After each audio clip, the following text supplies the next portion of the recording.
Bad debt recovered में मैं आपको समझा रही थी, देखिए receive cash for bad debt return of in the books for 5000। आपने ऊपर क्या पढ़ा, आपने पढ़ा कि बैड डेट हो गया तो हम क्या करेंगे, हमें कैश मिला, कितना मिला 40% पैसा, और बैड डेट हो गया वो 600 चला गया एंड 1000 रुपीज मोहन का बुक से हटा देंगे बिकॉज हमें मिल गया जितना मिलना था।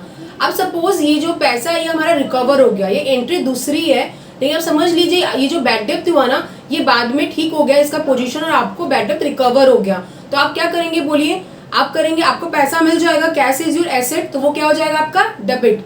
एंड जो बैड डेट है, ये जो टू बैड डेट रिकवर्ड में लिखा है, मैंने क्यों लिखा है आप समझिए इस चीज को, कि जो बैड डेट है वो पहले क्या था हमारा डेबिट, और ये जब हमें मिल जाएगा वापस तो बैड डेट हट जाएगा बुक से, तो डेबिट हमारा क्या हो जाएगा, क्रेडिट हो जाएगा। तो एंट्री क्या हो जाएगी हमारी, cash account debit to bad debt recover account. Okay, simple entry bad debt recover की।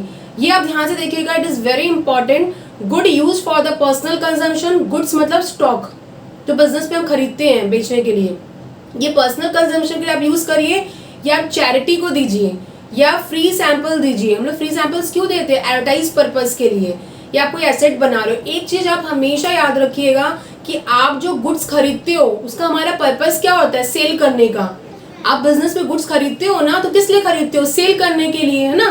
तो इसीलिए सेल के बिना बिजनेस के हम किसी और चीज के लिए अपने गुड्स या स्टॉक को यूज कर ले तो हम क्या लिखेंगे, to purchase. Always to purchase तो आपको लिखना ही लिखना है। अगर मैं गुड्स को अदर पर्पस के लिए यूज कर रही हूँ अदर देन सेल और बिजनेस के लिए, ठीक है ना, तो आप टू परचेज तो लिख ही रहे हो। अब आप देख लो डेबिट में किस पर्पज के लिए यूज करो, अकॉर्डिंगली आप लिख दीजिए। जैसे ये आप पर्सनल कंजम्पशन के लिए करो, आपको पता है पर्सनल में हमेशा हम लोग क्या लिखते हैं, ड्राइंग्स, तो आप लिखोगे ड्राइंग्स। अगर मैं चैरिटी को दे रही हूँ चैरिटी, अगर मैं एडवर्टाइज कर रही हूँ मीन्स ऐसे फ्री सैंपल्स कर रही हूँ, it is your advertisement, debit होगा मेरा एडवर्टाइजमेंट, या कोई मैं उसे एसेट बना रही हूँ तो एसेट होगा।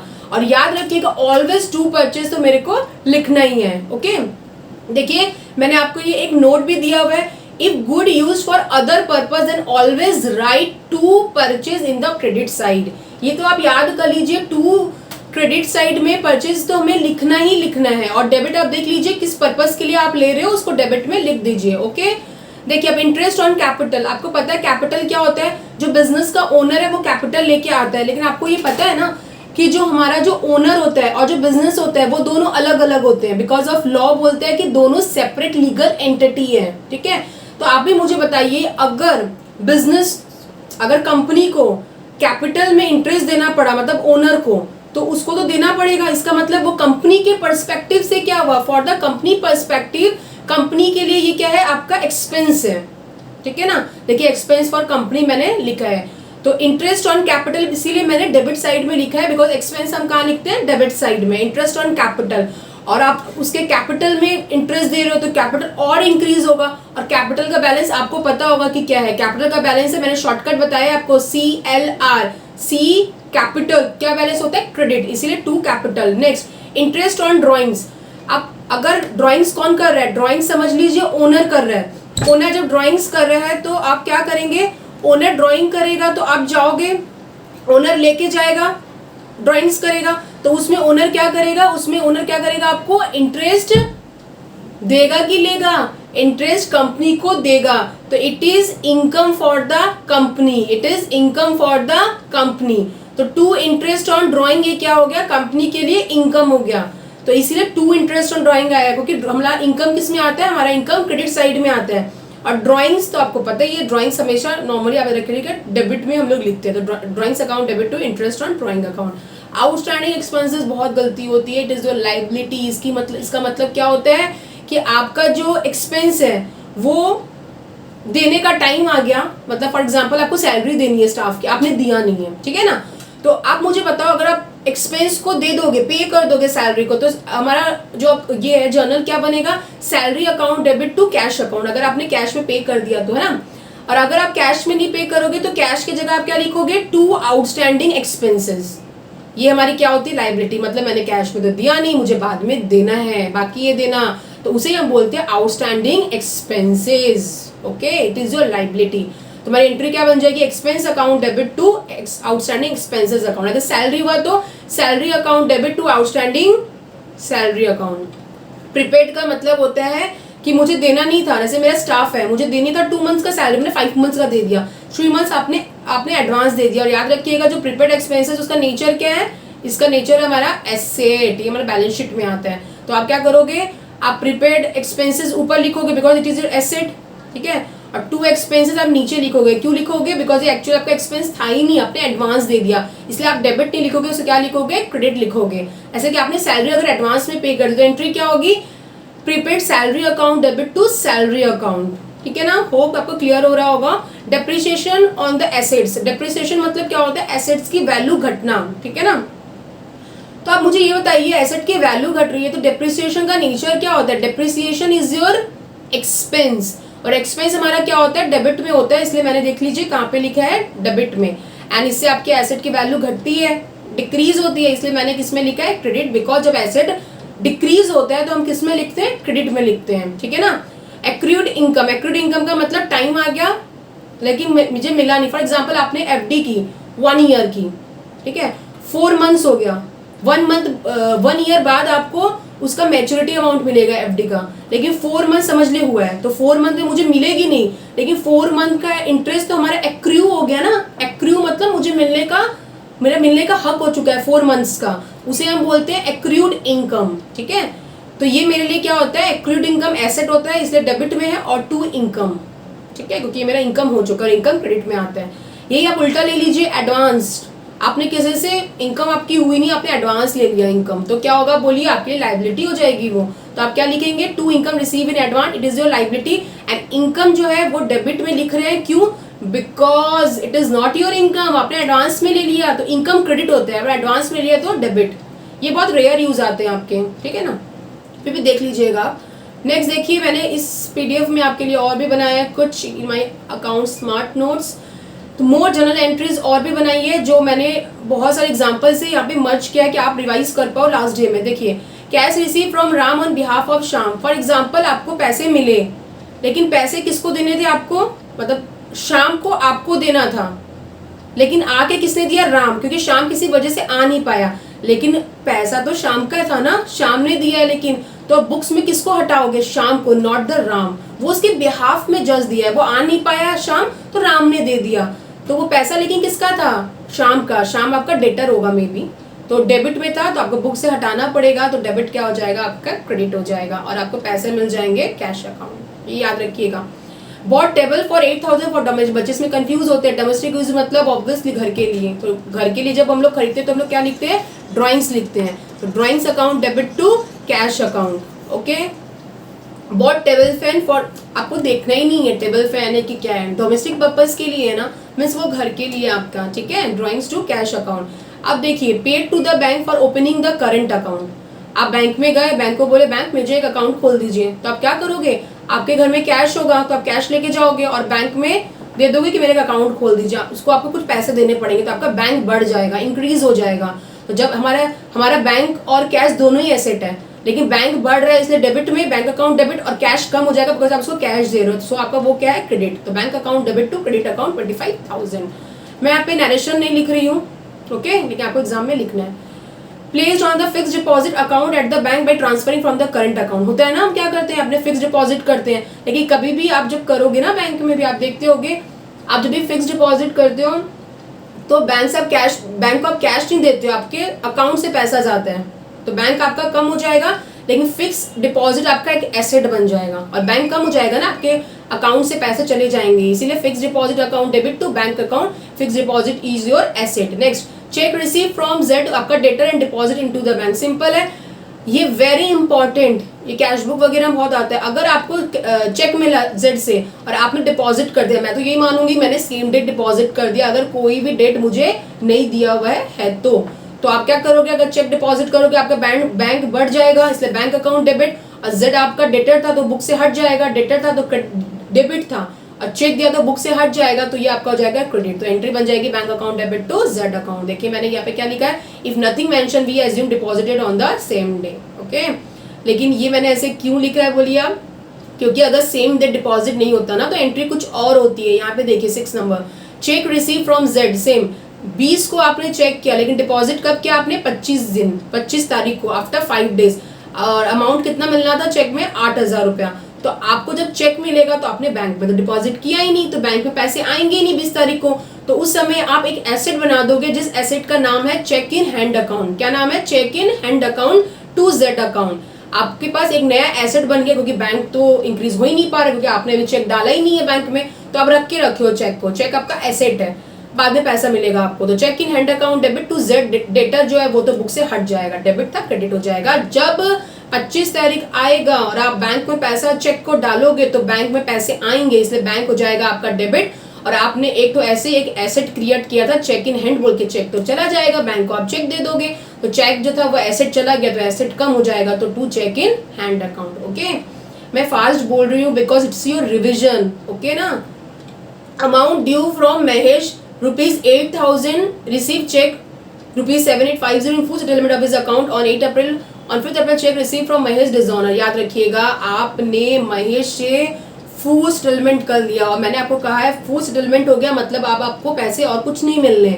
मतलब 8,000 मिलना था महेश से, महेश ने फुल सेटलमेंट कर दिया 7850, और जो डिफरेंस आ रहा है मतलब आपने क्या कर दिया, डिस्काउंट दे दिया। आपको एंट्री पता है, मैंने पहले भी कराया है कि आप जब बैंक से आपको पैसा मिला चेक से, तो बैंक इंक्रीज हुआ 750 से, डिस्काउंट दिया तो आपका एक्सपेंस है 150, और महेश जो है वो डेटर बुक से हट जाएगा बिकॉज आपको चेक मिल गया है। तो आप क्या लिखोगे, to Mahesh account being cheque receive and deposited into the bank. अब क्या हुआ, आपको पता नहीं था, आपने जो है बैंक में चेक डाल दिया, आपको सोचा आपके बैंक में पैसा आ जाएंगे, तो आपने ये वाली एंट्री मान ली। बट आप देख रहे हो कि आपका चेक तो डिसऑनर हो गया, मतलब सामने वाला जो आपको चेक दिया था उसके बैंक में पैसा ही नहीं है, शायद पैसा नहीं है, इसलिए चेक क्या हो गया आपका, डिसऑनर हो गया। तो जब आपको नहीं पता तो आपने ये ऊपर वाली 8 तारीख को एंट्री मार दी, लेकिन जब डिसऑनर हो गया, याद रखिएगा कभी भी अगर चेक डिसऑनर हो जाता है तो आप पहले जो एंट्री मारे हो जनरल एंट्री, उस एंट्री को बस ऑपोजिट कर दीजिए, मतलब जो डेबिट किए हो वो क्रेडिट कर दीजिए और जो क्रेडिट किए हो वो डेबिट कर दीजिए। अब ध्यान से देखिए, आपने बैंक को डेबिट किया था, आपको पैसा मिला था, बैंक कम हो जाएगा बिकॉज चेक डिसऑनर हो गया, पैसे मिले ही नहीं है। तो आप क्या लिखोगे, टू बैंक अकाउंट, कितना 7850, और आपको क्या मिला, आपको मिला महेश अपने डिस्काउंट अलाउड किया था, डेबिट किया था, तो ये आप क्या कर दोगे, यहाँ पे क्रेडिट, यहाँ पे आपका चेक डिसऑनर नहीं होगा, ये होगा आपका यहाँ पे डिस्काउंट अलाउड अकाउंट, मतलब ये भी आपका क्रेडिट हो जाएगा बिकॉज पहले डेबिट था और महेश को आपने क्रेडिट किया था बिकॉज आपने डेटर को हटा दिया था। वापस आप बोलोगे कि मुझे पैसा दो, डेटर आप फिर से बुक्स में लेके आओगे, इसलिए आपका जो महेश है वो क्या हो जाएगा, महेश इज योर डेटर है, महेश वापस से बुक में आ जाएगा, पैसा आपको मिलना रहेगा तो वो वापस से डेबिट हो जाएगा 8,000, ठीक है ना। अब उसको आप थोड़ी ना डिस्काउंट दोगे, तो उसके वजह से आपका चेक का डिसऑनर हो गया है। और याद रखिएगा, जब अगर आपके बैंक से डिसऑनर की वजह से बैंक चार्जेस भी काटते हैं, तो अगर आपका जो चेक डिसऑनर हुआ उसके वजह से बैंक आपका जो कोई चार्जेस काटा तो ऑब्वियस है ना, आप सामने वाले से लोगे। तो महेश में फॉर एग्जांपल बैंक ने 20 रुपीज चार्जेस काटा, तो अब महेश में भी 20 रुपीज ऐड कर दोगे और बैंक में भी 20 रुपीज ऐड कर दोगे, डेबिट क्रेडिट तो मैच कर जाएगा, 20 आप क्या करोगे, ऐड कर दो, क्योंकि ये पैसे आप किससे लोगे, बैंक आपसे लेगा, और आप किससे लोगे, महेश से। ओके, देखिए मैं नोट में क्या लिखा है, since nothing mention in the question assume check deposited on the same day. Obvious कुछ नहीं लिखा हुआ तो मैं तो यही मानूंगी कि चेक सेम डे डिपॉजिट हो गया है। ओके ना। Purchase building of 2 lakh and paid 2% brokerage 24,000 for registration, payment of building made in cheque and broker registration. याद रखिएगा, मैंने पहले ही कहा है कि आप कोई भी एसेट परचेज करते हो at a time of purchase, कोई एसेट अगर परचेज करते हो उसके साथ कोई भी खर्चा लगता है तो सारा वो क्या होता है, एसेट के साथ मर्ज हो जाता है। अब और आप क्या करते हो, उस एसेट को मर्ज करके वो वैल्यू लिखते हो, ठीक है ना। बाद में अगर लगते हैं तो वो अलग एक्सपेंस दिखाते हैं, बट उसी समय एट द सेम टाइम अगर आप कोई खर्चा करते हो परचेज के वक्त तो उसी एसेट में इंक्लूड हो जाता है। जैसे कि बिल्डिंग खरीद रहे हो ना, देखिए यहाँ पे मैंने बिल्डिंग में कितना अमाउंट लिखा हुआ है, बिल्डिंग 2 लाख की है और 2% ब्रोकरेज है, तो मैंने 2% और 2 लाख कर दिया प्लस 24,000 रजिस्ट्रेशन का, तो टोटल आपकी बिल्डिंग कितनी बन गई, बिल्डिंग बन गई 228,000 एसेट। ओके, अब यहाँ पे क्या बोल रहा है, यहाँ पे बोल रहा है कि जो बिल्डिंग का अमाउंट है वो आपने चेक से दिया है, तो टू बैंक खाली बिल्डिंग का अमाउंट, बिल्डिंग का असली अमाउंट तो 2 लाख रुपए है ना, तो वो मैंने चेक से दिया है, और जो रिमेनिंग 2% ऑफ 2 लाख और 24,000 मैंने किससे दिया, देखिए चेक से दिया हुआ है, इसलिए सॉरी कैश में दिया हुआ है। तो टू बैंक में से बिल्डिंग का अमाउंट आएगा 2 लाख और कैश में आएगा जो मैंने रजिस्ट्रेशन और ब्रोकरेज वगैरह दिया है वो आपने कैश में दिया है, तो टू कैश में लिखोगे। Sold good to Arun of 2 lakh, Arun paid 1/4 in cash. इसका मतलब क्या है, अरुण के आप अपने सोल्ड किया अरुण को 2 लाख का गुड्स, 1/4 उसने दे दिया। ऑब्वियसली अगर 1/4 दे दिया कैश में, मतलब 3/4 अभी भी बाकी है उसका देना आपको, तो आप सेल्स तो पूरा ही लिखोगे 2 लाख, जो कैश में मिल गया 1/4 ऑफ 2 लाख 50,000 आप कैश में लिख दोगे, और आपका अरुण डेटर अभी भी बाकी है वो आपको बाद में देगा, तो आप अरुण को कितना लिखोगे 150,000, ठीक है ना। चलिए very important, paid fire insurance premium, life insurance premium, दो देखिए डिफरेंस देखिए। लाइफ इंश्योरेंस प्रीमियम अपने लाइफ के लिए होती है, खुद के लिए, मतलब वो बिजनेस के लिए नहीं होती, इसीलिए आप इसको क्या लिखोगे, लाइफ इंश्योरेंस में आप लिखोगे ड्रॉइंग्स, लेकिन फायर इंश्योरेंस ये बिजनेस में कराते हैं इसलिए आप क्या लिखोगे, डेबिट में खर्चा लिखोगे। Insurance premium account debit to bank, cheque से दे रहे हो इसलिए बैंक, कैश में दोगे तो cash. Life insurance premium life के लिए दे रहे हैं इसलिए ड्रॉइंग्स होता है, drawing account debit to bank account, ये बहुत ईजी आप कर लोगे। पेड फॉर द, बट ये रॉन्ग करते हैं बच्चे, ध्यान रखिएगा। पेड फॉर ऑफिस क्लीनिंग, अगर ऑफिस क्लीनिंग वगैरह दिया ना तो हम लोग डेबिट में इस खर्चे में ऑफिस क्लीनिंग नहीं लिखते हैं, ऑफिस एक्सपेंसेस लिखते हैं, ठीक है ना, office expenses to cash. Next, purchase machinery of 50,000 by cheque and installation charges of machinery rupees 2500 in cash. Same, जब भी कोई एसेट आप परचेज करते हो उस टाइम में कोई भी खर्चा होता है उस एसेट के साथ इंक्लूड होके आता है। तो आप मशीनरी कितने की खरीदी हो, 50,000 की आपने मशीनरी खरीदी है और 2500 के आपने इंस्टॉलेशन चार्ज दिया है, तो 5,500 आपके होगी मशीनरी। उसमें से आपने क्या किया है, उसमें से आपने चेक में दिया है कितना 50,000, तो मैंने बैंक में लिख दिया 50,000, लेकिन कैश में दिया 2500, तो कैश मैंने लिख दिया 2500। ओके, आपने ये सिंपल दो एंट्री एक साथ आएगी, लेकिन इजी आप कर लोगे। Purchase good for ₹10,000 from Ajay, तो परचेज की एंट्री क्या होती है, परचेज टू अजय। अजय क्यों लिखा, बिकॉज यहाँ पे अजय नाम दिया हुआ है, मतलब आपने किस में परचेज किया, क्रेडिट में परचेज किया है, तो purchase account debit to Ajay account. अब आप क्या कर रहे हो, आपने सप्लाई कर दिया उसी गुड्स को, किसको, विजय को, तो विजय क्या हो गया, आपका डेटर हो गया, और आपने सेल कर दिया, तो ये Vijay account debit to sales account, it is your debtor, इसे डेबिट में आया और सेल कर दिया to sales, because it is your revenue. Revenue क्या होता है आपका, क्रेडिट होता है। तो 120 क्योंकि परचेज 1 लाख था इसलिए 1 लाख लिखा, और आपने सेल किया था 120 तो मैंने 120 लिखा। होप आपको समझ आया होगा।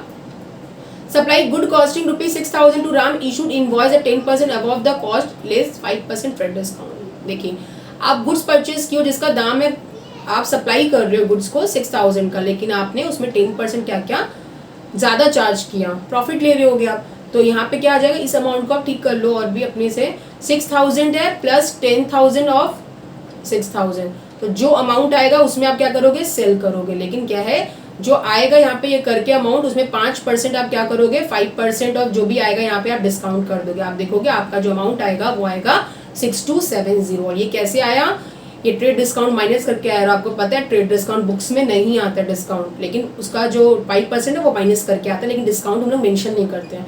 तो सेल हुआ तो 2 सेल्स, राम आपका क्रेडिट में होगा इसलिए आपने राम को उसका नाम लिखा है, ठीक है। Good worth ₹5,000 and cash ₹20,000 by stolen by the employees, employee ने चुरा लिया। मैंने पहले ही कहा गुड्स अगर कुछ भी यूज में आया अदर देन उसका सेल या बिजनेस में काम आने के बजाय, तो आप क्या करोगे, टू परचेज तो ऑलवेज लिखोगे। तो यहाँ पे चोरी हो गया ना, कितना गुड्स चोरी हो गया, यहाँ पे स्टोलन हो गया by the employee, goods worth ₹50,000, तो टू परचेज तो आप एक बार लिख लीजिए 50,000। कैश चोरी हो गया, कम हो गया, 20,000 कैश आ जाएगा, टू कैश, लेकिन चोरी टोटल कितनी हुई, लॉस तो आपका दोनों ही हो गया ना, चाहे वो स्टॉक हो चाहे कैश हो, दोनों ही हो गया है ना। तो 50,000 प्लस 20,000 कितना हो गया आपका, 70,000, ठीक है ना। चलिए, good worth ₹10,000 destroy by the fire insurance company admitted paid 60% amount, मतलब आपका गुड फायर डिस्ट्रॉयड हो गया, आप गए दौड़े दौड़े किसके पास, इंश्योरेंस कंपनी के पास। इंश्योरेंस कंपनी ने बोला भाई मैं तो कितना दिन दूंगा, 60% क्लेम दूंगा, मतलब 40% आपका लॉस हो गया। कैसे एंट्री मारते हैं ध्यान करिएगा। देखिए यहाँ पे 1 नंबर मैंने लिखा है, पहले ये एंट्री होगी। आप क्या करोगे, लॉस बाई फायर, मैंने कहा है कि अगर आपका स्टॉक खराब हो गया बिना सेल के या कुछ किए, भाई टू परचेज तो आप लिख ही दीजिए, टू परचेज आप कितना लिख दोगे, पूरा 1 लाख रुपया, और आपने पूरा लॉस दिखा दिया, लॉस बाई फायर हो गया। लॉस हमारा क्या होता है, डेबिट बैलेंस, इसलिए मैंने क्या लिख दिया, 1 लाख। अब क्या किया, अब भागे भागे किसके पास गया, इंश्योरेंस कंपनी को। इंश्योरेंस कंपनी को बोले कि मेरा 1 लाख का यहाँ पे जो है लॉस बाई फायर हो गया, तो इंश्योरेंस कंपनी ने बोला ओके मैं देखता हूँ। तो 2 लॉस बाई फायर आप क्या करोगे, अपने लॉस को बुक से पूरा हटा दोगे, और आपका एक डेटर का जन्म होगा इंश्योरेंस कंपनी। आपको लगेगा कि इंश्योरेंस कंपनी मुझे पूरा देगा, इसलिए मैंने डेबिट में लिखा, बिकॉज आप इसको एज्यूम करोगे एज ए डेटर, ठीक है ना। अब इंश्योरेंस कंपनी ने चेक किया, तो इंश्योरेंस कंपनी बोला मैं तो 60% ही दूंगा 1 लाख का, तो ठीक है कोई बात नहीं, तो उसने चेक से दिया तो आपका 1 लाख का 60%, 60,000 आपको इंश्योरेंस कंपनी ने दिया, मतलब 40% इंश्योरेंस कंपनी ने आपको नहीं दिया, तो वो क्या हो गया, आपका लॉस हो गया ना। और लॉस जो होता है वो हमारा किस में जाता है, प्रॉफिट एंड लॉस अकाउंट में जाता है। और 1 लाख का 40% होता है हमारा 40,000, तो प्रॉफिट एंड लॉस अकाउंट आपको कितना गया 40,000, और बैंक में आपको मिला कितना 60,000, और इंश्योरेंस कंपनी पहले आपने देखिए सेकंड नंबर एंट्री में आपने इसे डेटर बनाया था, अब जितना मिलना था मिल गया, तो आप इसको बुक से हटा दोगे तो to insurance company debtor book से हट जाएगा। आप इसको ठीक से देख लीजिएगा, आपको अच्छे से और समझ आ जाएगा, ठीक है ना। Purchase a horse for rupees, purchase a horse for rupees for the business rupees 10,000, और फिर क्या हुआ, हॉर्स डाइड। एक सेकंड देख लेती हूँ, ऊपर एक एंट्री में से है 18 number, purchase an iron safe filing cabinet cartage for rupees 1 lakh and payment made by cheque. ये सब आपने परचेज किया, चेक से पेमेंट किया, याद रख लीजिए, कुछ भी नाम आयरन सेफ फीलिंग कार्टेज वगैरह सबको हम लोग क्या बोलते हैं, एक ही नाम से, ऑफिस की पेमेंट, ओके। और बैंक से पेमेंट करोगे बिकॉज चेक पेमेंट हुआ है, तो 2 बैंक होगा, 1 lakh 1 lakh. Purchase the electric fan, electric fan कभी मेंशन किया तो इलेक्ट्रिक फैन नहीं लिखना हमें, हमें क्या लिखना है, हमें लिखना है इलेक्ट्रिक फैन की जगह fixtures, fixtures account debit to bank account. Horse आपने परचेज किया बिजनेस के 10,000, हॉर्स क्या हुआ, डेड हो गया, मर गया, और आपको उसको सेल करने के बाद 8,000 मिला। तो हॉर्स जो जानवर होते हैं, एनिमल्स होते हैं, उसे हम क्या लिखते हैं, लाइफ स्टॉक, ठीक है ना, वो हमारा एसेट होता है। इसलिए हमारे पास क्या हुआ, हमने खरीदा, तो खरीदेंगे तो क्या होगा, आपका एसेट बढ़ेगा, लाइफ स्टॉक अकाउंट डेबिट, क्योंकि हम लोग हॉर्स अकाउंट डेबिट नहीं लिखते, लाइफ स्टॉक अकाउंट डेबिट। और पैसा गया हमारा बैंक से टू बैंक अकाउंट, हम लोग मानते हैं ये सब बैंक से ही हो रहा है, इसलिए टू बैंक अकाउंट, पैसा गया, एसेट बैंक एसेट है तो कम हो गया। अब आप क्या कर रहे हो, ये मर गया, ठीक है, आप क्या कर रहे हो, अब इसको बेच रहे हो। अब जब इसका डेथ हो गया तो आप 10,000 बुक से पूरा एसेट हटा दोगे, बिकॉज ये हमारे अब रहेगा नहीं बुक्स में, तो पूरा 10,000 मैंने उल्टा कर दिया, अपोजिट कर दिया, 10,000 बुक से हट गया। अब आपको कैश कितना मिला, 8,000 रुपीज़ मिला उसको सेल करके, उसके स्क्रैप को, लेकिन तो 2,000 आपको नहीं मिला, तो ये आपका क्या हो गया, लॉस हो गया। तो किस में चला जाएगा, प्रॉफिट एंड लॉस अकाउंट में, ठीक है ना। Sold house hold furniture for 1 lakh and paid money into the business. आपको कंफ्यूज करेगा, आप घर से कुछ भी करके लाओ, घर से लेके आओगे तो बिजनेस में वो क्या हो जाएगा, आपका cash introduce in the business, cash account debit to capital account. यहाँ पे ये पूरा आपने हाउस होल्ड फर्नीचर बेचा और पैसे ले आए, ठीक है, कुछ भी किया, पैसे तो लेके आए ना बिजनेस में, तो कैश बढ़ गया, कैपिटल बढ़ गया, cash account debit to capital account, ठीक है ना। देखिए, paid rent to landlord by cheque, आपने लैंडलॉर्ड को रेंट पे किया 1,20,000 का, जिसमें से जो 1/3 है वो ऑक्युपाई करेगा प्रोपाइटर, मतलब ओनर अपने घर के यूज के लिए, रेसिडेंटल पर्पस के लिए। जो घर के लिए यूज होता है, हमेशा हम लोग डेबिट में क्या लिखते हैं, हम लोग ड्राइंग्स लिखते हैं, तो हम लोग ड्राइंग्स तो लिखेंगे लेकिन ड्राइंग्स पूरा नहीं लिखेंगे, बिकॉज 1/3 ऑफ द बिल्डिंग खाली ड्राइंग्स होगा, क्योंकि वो रेसिडेंटल पर्पस के लिए यूज हो रहा है। तो मेरे को बताइए 1,20,000 का 1/3 कितना होता है, 40,000, और जो बाकी है वो एक्सपेंस रहेगा, बिकॉज जैसे नॉर्मल लोग एक्सपेंस करते हैं बिजनेस का। तो रेंट अकाउंट डेबिट कितना, 1,20,000 का 2/3 हमारा होगा रेंट अकाउंट डेबिट। लेकिन जो भी हो, घर के लिए या ऑफिस के लिए, पैसा तो गया ना, हमने पैसा तो दिया, इसलिए टू बैंक में तो पूरा ही आएगा, क्योंकि चेक से पेमेंट हुआ, तो टू बैंक में तो पूरा ही 1,20,000 आएगा, ठीक है ना। होप आपका रिवीजन बहुत फास्ट हो रहा होगा। नेक्स्ट है आपका purchase the post card, envelope और स्टैम्प। आप जाते हो ना पोस्ट ऑफिस में, समझ लीजिए कुछ भी, पोस्ट कार्ड आपको लगा, खरीदा आपने, एनवेलप खरीदा, एक स्टैम्प उसमें लगवाया, उसका खर्चा लगा, जो भी हो, इस सारे को हम लोग मिला के एक ही नाम से बोलते हैं, क्या बोलते हैं, पोस्टेज अकाउंट डेबिट। और जो हमने पैसा दिया तो कैश जा रहा है, टू कैश तो हो गई, तो postage account debit to cash account. Next है spend 300 for refreshment of customer. Refreshment of customer मतलब, रिफ्रेशमेंट ऑफ कस्टमर मतलब क्या, जैसे कोई आपका ऑफिस में आया तो आप उसको चाय वाय पिलाते हो ना, it is refreshment of customer बोल सकते हो। तो ये क्या होता है, सन्ड्री एक्सपेंसेस। सन्ड्री एक्सपेंसेस में छोटा मोटा खर्चा, तो इसे हम जनरल में क्या लिखते हैं, sundry expenses account debit to cash, मतलब पैसा गया इसीलिए। अब ये वाली चीज याद रखिएगा, ये थोड़ा आप देख लीजिएगा। Paid by cheque 6,000 as a fine insurance premium for a period of 12 months. 12 months के लिए आप पे करते हो, लेकिन आप कब तक पे करते हो, जुलाई से लेके, जुलाई स्टार्टिंग फ्रॉम जुलाई के फाइनेंशियल स्टार्ट होता है 31 मार्च एवरी ईयर। तो ये आप एक बार देख लीजिएगा, यहाँ पे प्रीपेड एक्सपेंस एक्चुअली आएगा, क्योंकि यहाँ पे जो 1 अप्रैल से 30 जून तक आप जो पे कर रहे हो ना, वो पहले पे करें, क्योंकि उस ईयर में वो फॉल नहीं हो रहा है। ये आप एक बार देख लीजिएगा घर पे। और नेक्स्ट है bank cash send to the bank. तो इसमें क्या बोल रहा है, बैंक सेंड, एक सेकेंड, हाँ, bank cash send to the bank ₹1 lakh. तो आपका क्या हो गया, ये आपने क्या किया, जो कैश से टू द बैंक, मतलब सिंपल बात है, आप कैश लेके गए बैंक में डाल दिए, तो क्या होगा, बैंक बढ़ जाएगा, कैश घट जाएगा। तो bank account debit to cash account, आपके घर में होगा, जाके बैंक में डाल दिए तो क्या होगा, बैंक बढ़ जाएगा, कैश कम हो जाएगा। आपने शेयर खरीदे, शेयर क्या है, इन्वेस्टमेंट, तो इन्वेस्टमेंट भी क्या है, एसेट, इसलिए आगे आपके डेबिट में। तो investment account debit to bank account. अब आपको मैंने कहा है कोई भी एसेट परचेज ना करो, कुछ भी क्यों ना करो परचेज, आप क्या करोगे, जो भी खर्चा होगा उस टाइम पे जो खर्चा होगा वो उसी एसेट में डाल के एंट्री में लिखोगे। जैसे कि आप शेयर परचेज कर रहे हो, मैंने शेयर को क्या बोला, आपको क्या लिखना है, इन्वेस्टमेंट कर रहे हो तो इन्वेस्टमेंट अकाउंट डेबिट करेंगे, तो उसी के अंदर ब्रोकरेज भी डाल देंगे। मतलब 50,000 प्लस 2% ऑफ 50,000 ऐड करके जो अमाउंट आएगा वो मेरे इन्वेस्टमेंट में आएगा, अलग से ब्रोकरेज नहीं लिखना।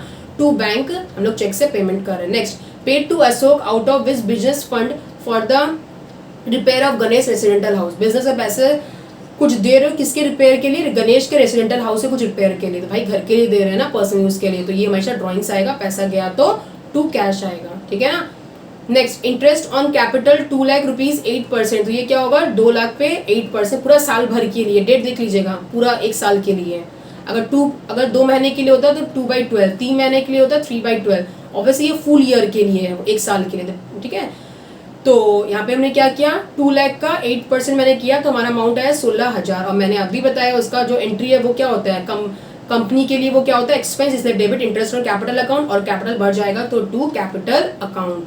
सैलरी आप पे कर रहे हो, सैलरी तो आप 80,000, और सैलरी कुछ ड्यू भी है आपकी 20,000। भाई अब ड्यू हो या कुछ भी हो, सैलरी आपको देनी कितनी थी, आपका एक्सपेंस असली में क्या था, एक्रूअल बेसिस फॉलो होता है, आपका असली में तो सैलरी देना था 1 लाख, तो एक्सपेंस में तो पूरा ही आएगा आपका 1 लाख, ठीक है ना।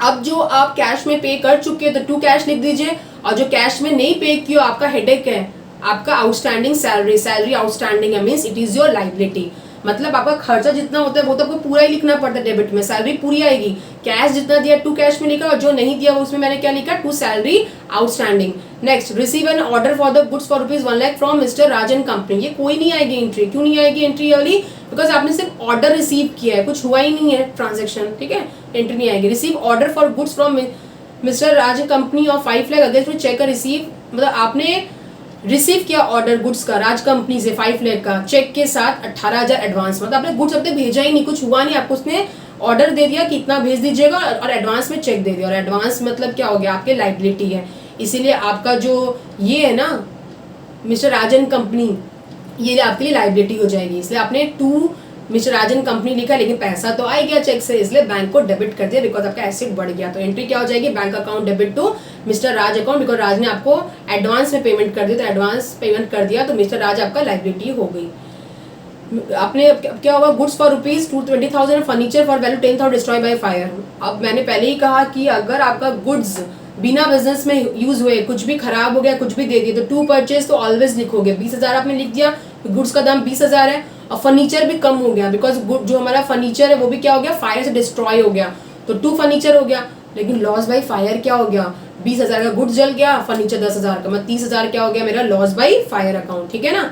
Next, goods costing rupees 50,000 destroy by fire in transit, a claim was made on railway authorities, मतलब आपका गुड डिस्ट्रॉयड हो गया ट्रांजिट में, रास्ते में आप लेके जा रहे थे, 50,000 का आपने क्लेम किया, उससे किससे किया, रेलवे अथॉरिटीज से, और रेलवे अथॉरिटी ने आपको क्लेम के बदले जो आपने क्लेम किया कितना रुपया दिया, 50 के बदले 40, तो ऑब्वियसली आपको समझ आ गया होगा 10,000 जो है वो आपका लॉस हो गया। तो पहले आप इसमें भी वही एंट्री करोगे, गुड्स था तो टू परचेज आपको लिखना है, क्योंकि खराब हो गया, बिजनेस में यूज नहीं आया लेकिन खराब हो गया, तो टू परचेज तो आएगा ही, और railway authority same as a insurance claim, ये आपका डेटर बन गया, और जब ये आपको पैसा देगा तो रेलवे अथॉरिटी जो है वो डेबिट था तो क्रेडिट हो जाएगा, क्योंकि हम लोग बुक से हटा देंगे 50,000 को।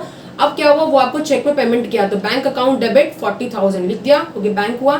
अब 40 का हम लोग को मिला, और रेलवे अथॉरिटी मतलब आपने सोचा कितना था मिलेगा 50,000, और 10,000 आपका लॉस हो गया P&L अकाउंट, तो उसको भी आप डेबिट लिख दोगे। P&L अकाउंट का मतलब होता है प्रॉफिट एंड लॉस अकाउंट, और लॉस हमारे क्या होता है, डेबिट, इसलिए डेबिट में आ गया, ठीक है। मैं फिर बोल रही हूँ, रिविजन है, इस तरह मैं फास्ट करा रही हूँ। रिसीव फ्रॉम सेल्समैन 60,000, सेल्समैन आपके बदले सेल किया होगा उसने, और आपको उसने दिया 60,000, 60,000 आपको कब दिया, डिडक्ट करके, उसने अपना ट्रैवलिंग एक्सपेंसेस 4,000 माइनस कर लिया, आफ्टर डिडक्टिंग 60,000 दिया, कैसे, सेल, इसका मतलब आपका असली में सेल कितना हुआ है, पक्का उसने सेल्समैन ने आपका 60,000 प्लस 4,000 का सेल किया होगा टोटल, इसलिए सेल्स में तो पूरा ही आएगा 64,000, लेकिन जो उसने अपना कितना काटा, उसने अपना एक्सपेंस कितना काटा, 4,000, इसलिए एक्सपेंस में आ गया मेरे डेबिट में ट्रैवलिंग एक्सपेंस 4,000 का, और आपको उसने कितना दिया कैश 60,000, इसलिए आपने 60,000 कैश में लिख दिया, सिंपल है। आपको कितना मिला 60,000, तो आपने कैश में लिख दिया 60,000, ट्रैवलिंग एक्सपेंसेस सेल्समैन ने काटा तो वो आपका ही खर्चा ऑब्वियसली, तो travelling expenses account debit to 4,000, लेकिन असली में सेल कितना हुआ है उसने काट के आपको दिया है ये 60,000, तो 60,000 प्लस 4,000 64,000, ठीक है ना। Next, spend ₹25,000 for showcase. Showcase का मतलब होता है फर्नीचर, शोकेस नहीं लिखते डेबिट में एसेट, ये एसेट है आपका शोकेस, इसको लिखते हैं फर्नीचर, लिखते हैं हम लोग furniture account debit to cash account हो जाएगा शोकेस में, ठीक है ना।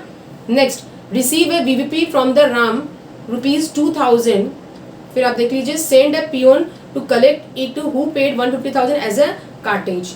वीवीपी बहुत को समझ नहीं आता ये क्या होता है ना। अंडर दिस सिस्टम देखिए मैंने लिखा है कि जो सेलर है ना वो गुड सेंड करता है पोस्ट ऑफिस में और बायर क्या करता है पोस्ट ऑफिस में ही पैसा देता है और गुड की अपनी डिलीवरी ले लेता है, ठीक है ना। तो यहाँ पे कितना का रिसीव किया है इसने वीवीपी से, पोस्ट ऑफिस से राम ने भेजा था, कितना का गुड्स 20,000 का, तो 20,000 का परचेज हो गया, मैंने खुद गुड्स खरीदा और कार्टेज पे किया, कार्टेज मेरा ही खर्चा है, मैंने गुड्स परचेज किया, मुझे देना 150, तो कार्टेज एक्सपेंस है डेबिट, और टोटल मुझे कितना देना पड़ा, परचेज गुड्स का देना पड़ा असली में 20,000 और खर्चा मेरा 150,000 कार्टेज का, टोटल मुझे देना पड़ा 20150, ठीक है ना। Next, paid ₹3,000 for subscribing the newspaper. आपने ऑफिस के लिए एक न्यूज़पेपर सब्सक्राइब मतलब किया, मतलब खरीदना था, रोज आपको मिलना था, इसके लिए आप पे कर रहे हो सब्सक्राइब के लिए न्यूज़पेपर और मैगजीन्स के लिए, तो छोटा मोटा खर्चा है ये, तो बहुत ज़्यादा नहीं है, इसे हमें बोलते हैं miscellaneous expenditure account debit to cash. छोटा मोटा खर्चा या इनकम होता है ना उसको हम मिसलेनियस बोलते हैं, तो ये हमारा खर्चा है इसलिए मिसलेनियस एक्सपेंडिचर। सेम आपका जब अगर इनकम हो गया, ओल्ड न्यूज़पेपर हम लोग सेल करते हैं ना घर पे, सब कुछ ऑफिस में भी सेल कर रहे हैं, तो आप क्या करोगे, आपका इनकम हो गया 500 सेल करके, तो आप क्या लिखोगे, टू मिसलेनियस इनकम। इनकम तो आपको पता ही है कि क्रेडिट होता है, और इसे क्या लिखनी, छोटा मोटा इनकम, तो टू मिसलेनियस इनकम। कैश तो आपके पास आया तो कैश लिखोगे, तो एंट्री क्या हो जाएगी, cash account debit to miscellaneous income account. Next, receive 10,000 from the sale of old chair table. आप कुछ भी सेल कर रहे हो ना, लाइक ओल्ड चेयर टेबल ये सब, तो याद रखिए चेयर टेबल ये सब क्या होता है, फर्नीचर होते हैं हमारे ना, तो इसमें क्या हो जाएगा, हम लोग बेच के मिसलेनियस इनकम नहीं करेंगे क्योंकि छोटा मोटा नहीं है, न्यूज़पेपर में लिखेंगे मिसलेनियस इनकम, इसमें लिखोगे फर्नीचर को आप क्या कर दोगे, कम कर दोगे, बिकॉज आपका फर्नीचर चला गया ना, वो तो एसेट था, न्यूज़पेपर तो एसेट नहीं था, इसलिए फर्नीचर चला गया, टू फर्नीचर चेयर टेबल कुछ भी टू फर्नीचर, पैसा तो लेकिन आया ना आपके पास, तो cash account debit to furniture account. फिर आपका स्टोलन बाय थ्रेड, चोरी हो गया, अगर आपका चोरी हो गया गुड्स, मैंने कहा अगर आपका गुड्स चोरी हो गया, तो अगर गुड्स अगर बिजनेस में यूज किए बिना कहीं भी यूज आ रहा है टू परचेज, तो मुझे लिखना ही लिखना है, और आपका लॉस हो गया चोरी, तो लॉस बाय थ्रेफ्ट, तो एंट्री क्या हो जाएगी, loss by theft account debit to purchase account, okay ना। Next, paid income tax to purchase, तब याद रखिएगा गुड्स अगर बिजनेस में यूज किए बिना कहीं भी यूज हो रहा है टू परचेज, तो आप लिख ही दीजिएगा, ठीक है ना। और लॉस बाय थेफ्ट तो है, तो आप ऊपर में डेबिट में लिख दिए, लॉस हो गया आपका by theft. Income tax very important, income tax अगर आप पे कर रहे हो, अगर आपको दिख रहा है कहीं भी जर्नल में कहीं पे, तो आप वो होता है आपका ड्राइंग्स, इसको आप याद रखिएगा, वेरी इंपॉर्टेंट, ठीक है ना। तो होप आपको अच्छे से ये समझ आया होगा, मैंने almost every entry almost 1 year के अराउंड में कंप्लीट कर दी होगी, ये आपको बहुत हेल्प करेगी बिफोर वन डे एग्जाम, या एग्जाम से पहले अगर रिवाइज कर रहे हो, एक बार आपने कर लिया, अगर आप एक बार ये वीडियो को गो थ्रू कर लोगे तो आपका पूरा जर्नल अच्छे से रिवाइज हो जाएगा, ठीक है ना। होप आपको ये अच्छा लगा होगा, अगर अच्छा लगा होगा तो कमेंट बॉक्स में पक्का बोलिएगा, और मैं फिर आऊँगी नेक्स्ट रिविजन के लिए, ओके। Thank you everyone.